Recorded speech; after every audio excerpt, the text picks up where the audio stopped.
Cette nuit-là, un chauffeur routier rentre de son service. Il pleut légèrement et il croise pas grand monde sur la route. Tout le monde est calfeutré chez soi, loin du froid ou du danger. Mais alors qu'il approche un grand terrain vague rempli de voitures à l'abandon, il aperçoit une silhouette. Elle est mal éclairée par ses phares. C'est compliqué de deviner à quoi elle ressemble. Peut-être une biche ou un autre animal qui rôde.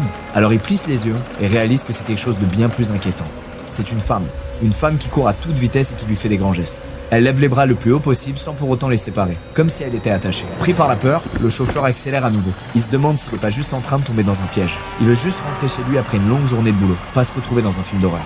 Mais alors qu'il fait quelques mètres, la femme se met à pousser un hurlement. Un cri strident que seule une personne réellement en détresse pourrait pousser. Alors il finit par s'arrêter et ouvrir la portière côté passager. Il demande à la femme ce qui se passe et si elle va bien, et elle répond simplement « Il va me tuer ». Dans son rétroviseur, c'est là qu'il le voit apparaître. Un homme qui court à toute vitesse avec ce qui semblait une arme dans les mains. Le routier fait monter la femme et accélère pendant que l'homme continue de courir sur de longs mètres avant de rebrousser chemin. Le camion va trop vite pour lui, la femme est enfin sauvée.